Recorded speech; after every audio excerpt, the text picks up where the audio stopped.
Hello there! It is National Foster Care Awareness Month, and so today I'm going to explain to you the steps to adopt a waiting child from foster care. So let's jump on in.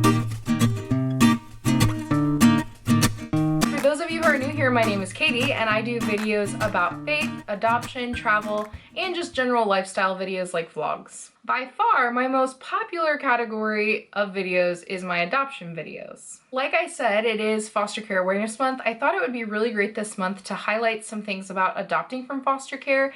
And so today I just want to share with you steps you can take to adopt a waiting child from foster care. My husband and I actually adopted our daughter from foster care, and she was a waiting child. So I want to kind of first explain what that type of adoption is, and then I'll jump into the steps you can take if you would like to adopt a child in this way as well. So as I'm sure you know, there are a lot of ways that you can adopt. There's, domestic infant adoption, there's international adoption, there's even like kinship adoption.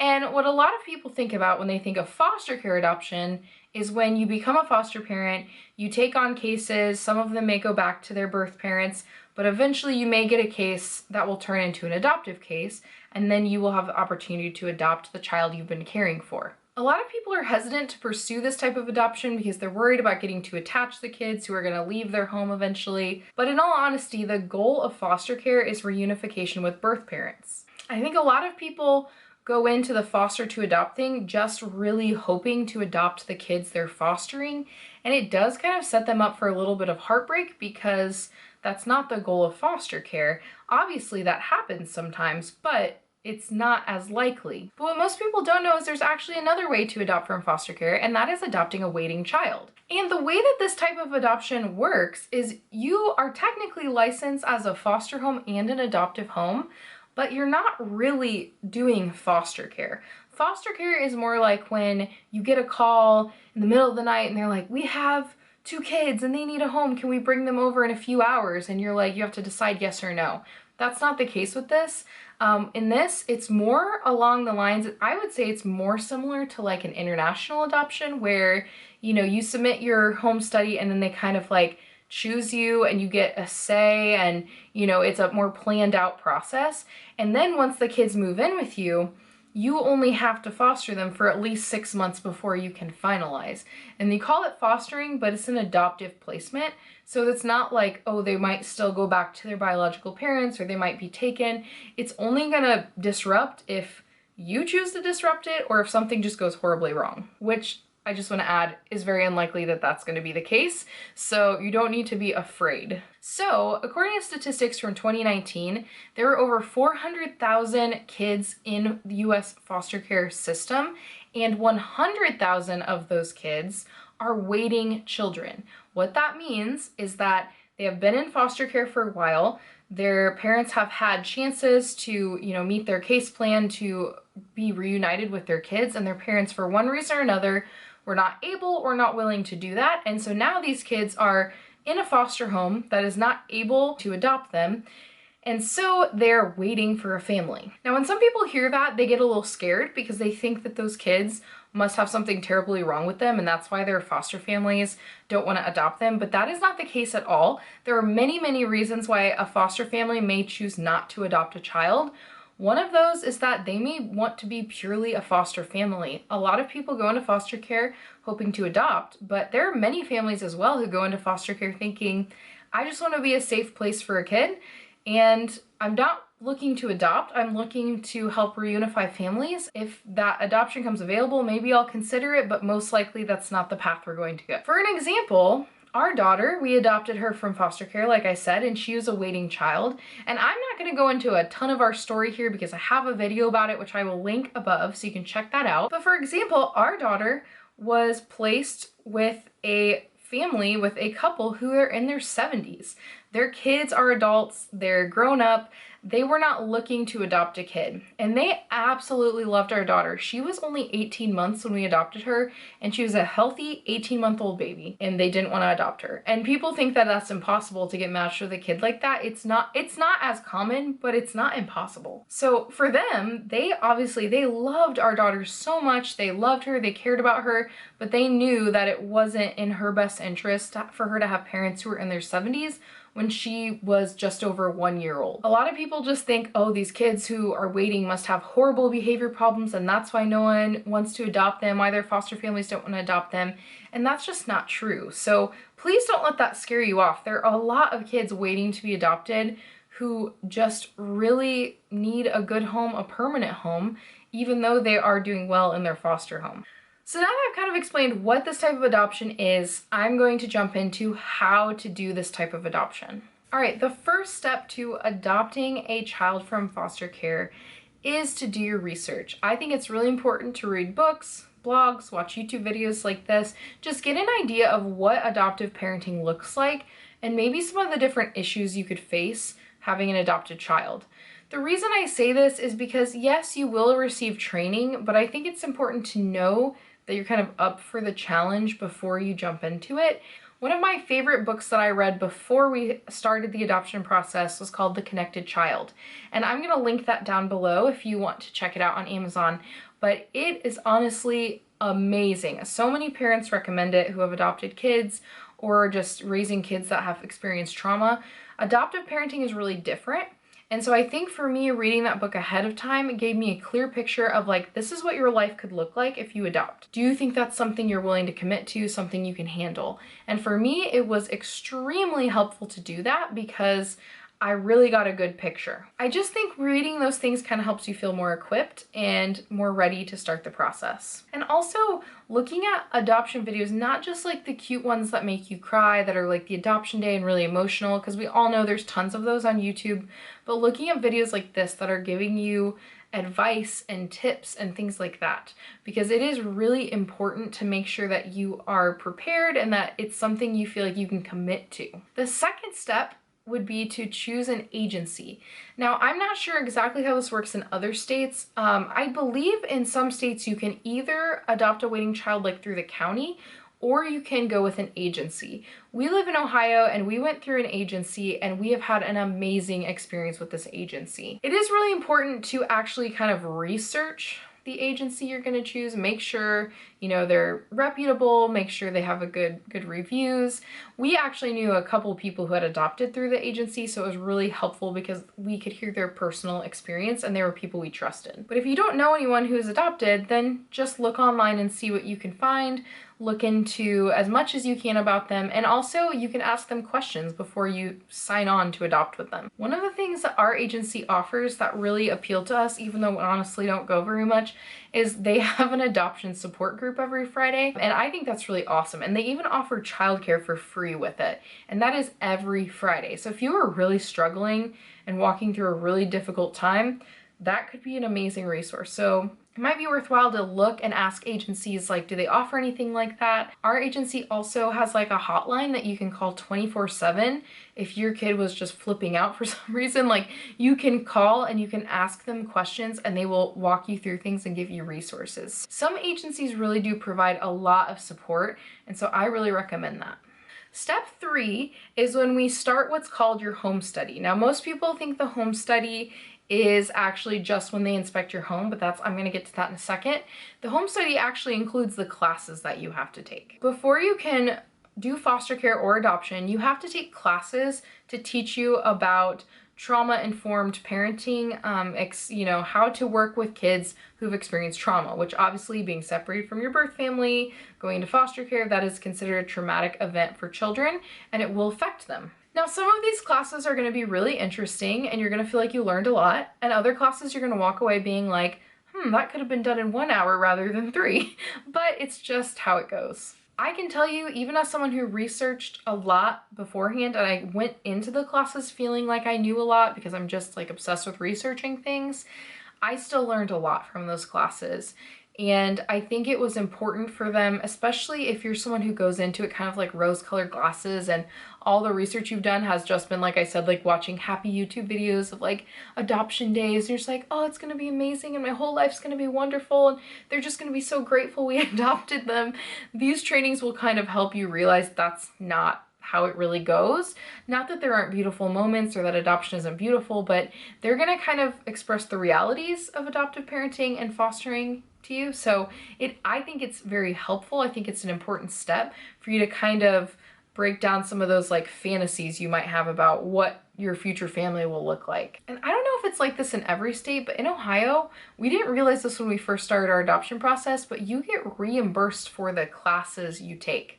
That sounds really weird, but that just shows you how desperate they are for good foster families and good adoptive families. They actually pay you to take classes. And it's not a ton, but I think they pay you per hour and per person in your household who's taking them. So like, I'm pretty sure that when my husband and I took all of our classes, at the end, we got a check for like $700 or something. And so it was awesome because we could just put that right back in to our adoption costs. The next part of the adoption process is to complete your home study. Now, I mentioned the classes are part of the home study, but when most people hear the word home study, they imagine two things: interviewing you and checking your home. And so there is like a lengthy interview process, and they may have you type out answers to questions, or they may just ask you in person. They're going to interview you, interview your spouse if you have one, interview any kids you have in the home. They just want to make sure that one, answers are kind of consistent, and two, that you guys are equipped to care for a kid. It sounds intimidating, but they are not looking for perfect people to adopt kids. Believe me, there's too many kids waiting to be adopted for that to happen. So they're looking for people who are willing, who are equipped, who are capable, and you will probably be fine. If you're worried about your home study, don't be. They're gonna ask you questions about your marriage, about your childhood, about things you liked about your parents, like parenting style, things you didn't like. Your social worker is gonna know a lot about you, maybe more than some of your friends even know about you. And it does feel a little weird, it feels a little invasive, but I just recommend you try to be as honest as possible. But I just recommend, just remind yourself this is what you're doing for your future child, and they need you to be honest and open and be able to express these things. And all of these things, they'll compile together in what is called your home study. And this is what will be used to help you be matched with a child that would fit really well in your family and who you would be a good fit for. On the other side, other than the interview, they're also going to do a home inspection. A lot of people freak out and they imagine someone coming in with a white glove and testing, like seeing if everything's dusted, making sure everything's clean. A lot of people think that, you know, your house has to be beautiful or perfect or big or whatever. That is not the case at all. They're checking for safety. They're checking that you don't have, you know, moldy food sitting around out. They're making sure you're not a hoarder. They're making sure you don't just have like firearms laying around. You know, they're looking for like big things.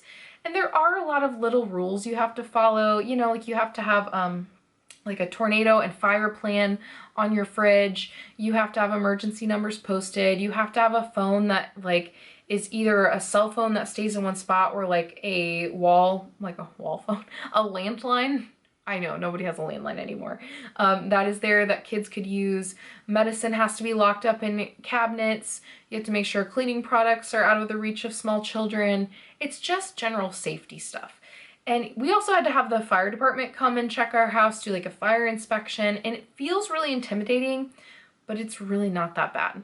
You also have to remember that social workers have seen some crazy stuff in their careers. Like, most social workers I know have, if they've ever had to do any sort of home visit or things like that, they have seen homes that are terrifying. So your home is probably gonna look like an oasis to them compared to some of the things they've seen. And another part of your home study is like they're checking the safety of your home, but they're also checking out the space and making sure you have enough space to house the number of kids that you're saying you would be willing to take on. So like, for example, our home was approved for up to 6 kids. There's absolutely no way I can imagine 6 kids living in this house, but according to them, we have enough space for that. I don't think we do. We wouldn't have said yes to 6 kids, honestly, because we just don't think we can handle that at this point. But, you know, I think we said we would take up to 4 kids, but they were like, okay, you can go up to 6, so don't put anything higher than that, but you can just tell us how many kids you'd be willing to take. Those are the things they're looking for. They're not looking to make sure everything's perfect, to make sure you're an excellent housekeeper. They're looking for it to be clean and safe. There's a ton of videos on YouTube about how to prepare for a home study, and you could look up those, or you could just read through the manual and make sure you're marking off the things for your state. It's not as intimidating as it sounds. Like, for example, one of the things they said was that the crib, like slats or bars on the side had to be a certain length apart. And I was really worried because we'd bought our crib and it was like a 1/2 inch off or so, an inch off. And I was like, oh my gosh, what if they measure it and we have to get a new crib? they didn't come in with like a tape measure and measure all that stuff. They look at it and they're like, that looks like a brand new safe crib. That looks safe for a child. So don't be as freaked out as some people make it out to be. It's not as bad. After your home study is done, then you just wait to be licensed. And usually when you adopt from foster care, you are given a foster care / adoptive license. For us, I think after our home study was finished, I think it was about a month until the state approved us. So really not bad, not that long of a waiting time. And the next step is where it gets a little bit hard, I think. Waiting. So up until this point of the process, you've been kind of like, go, go, go. I got to go to my classes. I got to complete this paperwork. I got to do all the things. And now you just have to wait. And in the waiting, you're probably going to be sent a bunch of profiles of different kids you could potentially be matched with. And you're going to start to wonder, if there are so many kids who need to be adopted, why have we not been chosen yet? And you know, there's not really a good answer for that. It's not crazy easy to find like information about all the kids out there.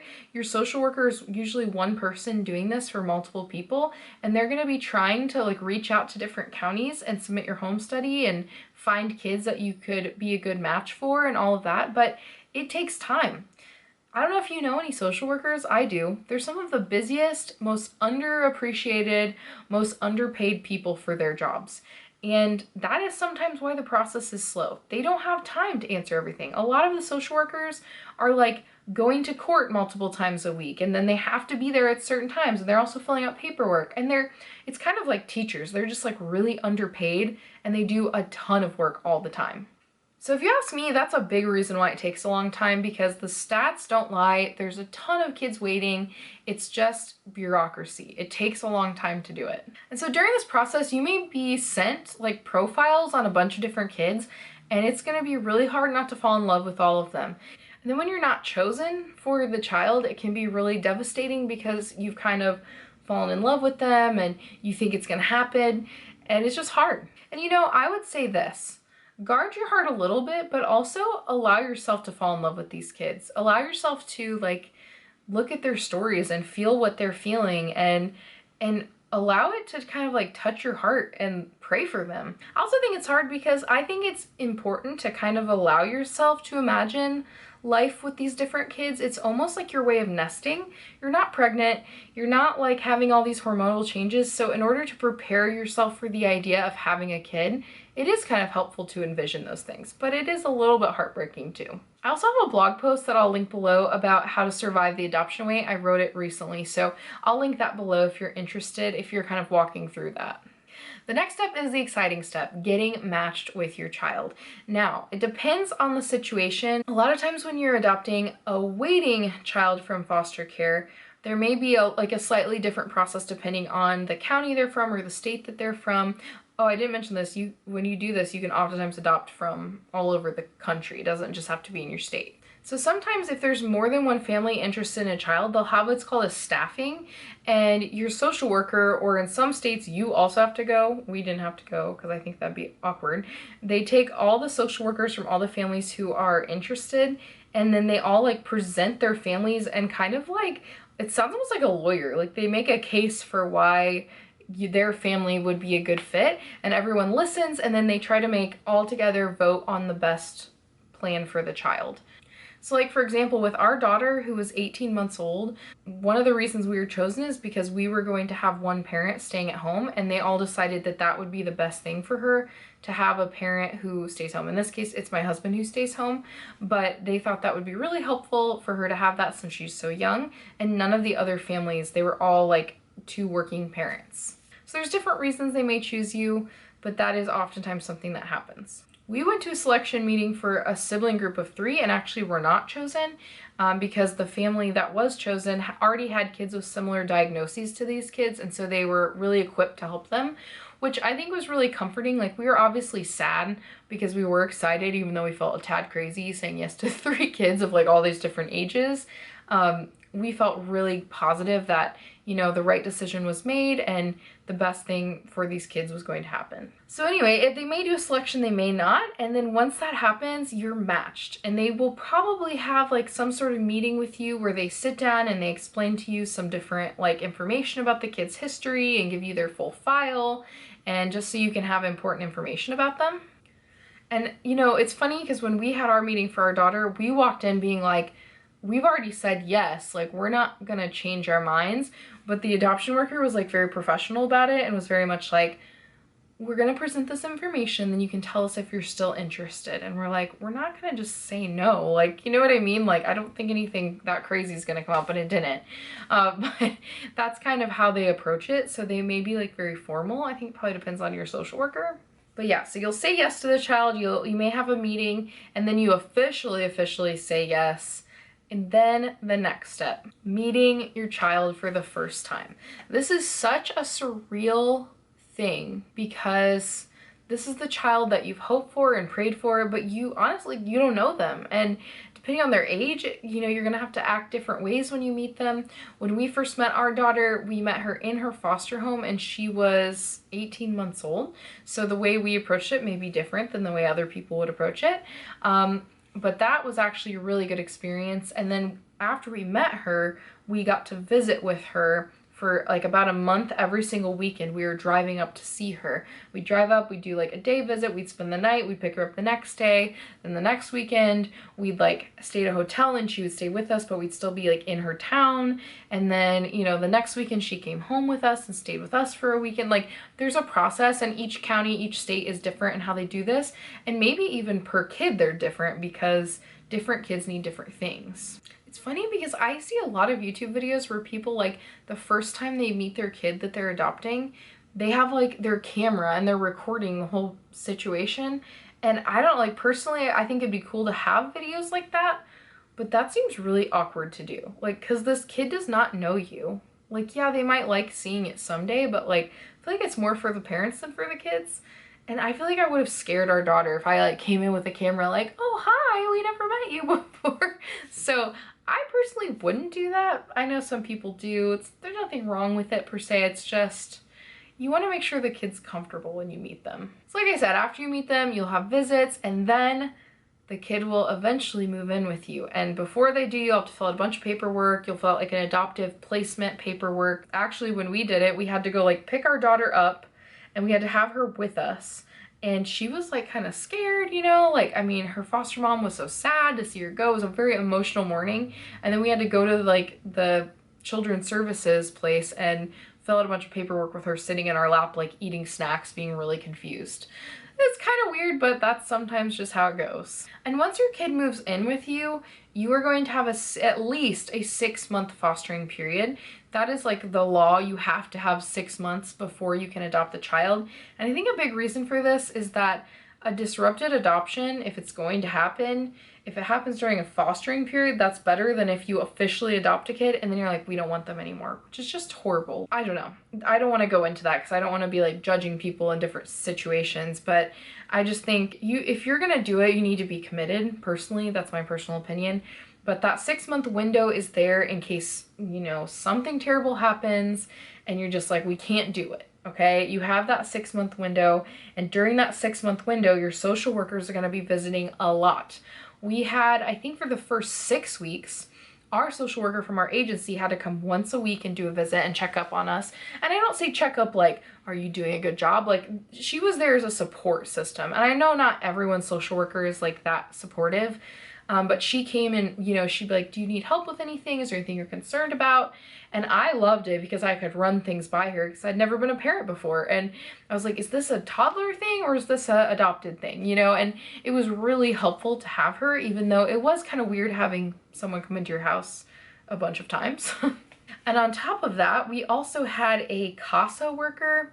I can't remember what that stands for right now, but so she was actually like someone in the community who had been trained to do this, and she would come. She came once a month because our daughter was from like 3 hours away from where we live, and she's like an older woman, so she kind of got it down. I think it was supposed to be more often, but she came and she visited us and checked up on us. And then on top of that, our daughter's social worker from her county, he came once a month and checked up on us. So a lot of people are there checking up on you, but really providing support, helping ask questions, giving advice. I don't know. It does feel a little invasive at times, but overall it was very helpful and good to have that support. And then at the end of the 6 months, unless there's some sort of appeal, if it was a legal risk placement, that could be slightly different, could be slightly longer. But for most kids at the end of the 6 months, it's just a matter of setting a court date and finding a lawyer and finding a spot when the judge is available to take your case. So for us, I think we waited 7 or 8 months maybe, and it really didn't feel that bad. I wasn't spending that whole 6 months like worried that something was going to happen and they were going to take our daughter away. Like, I knew it was an adoptive placement. It was very unlikely it was going to get disrupted in any way. So I felt peace about it. But it always does feel good when you they're officially part of our family. The adoption day is really fun. It's just a really special experience, and ours actually happened on Halloween, which was not expected, but that was when they had a court date and we're like, yeah, we'll come. For our situation, our daughter's foster mom came and her foster dad, and that was really cool to have them there. And yeah, so that's how it all kind of wraps up. Some agencies have like post-adoption stuff and support. Ours has, like I said, the support group we can continually go to and things like that. So that is how you can adopt a waiting child from foster care. And like I said earlier, you don't have to be like a foster parent. You don't have to run the risk of fostering a kid for 2 years and then having them leave your home. If that's something you're worried about, this may be a better option for you.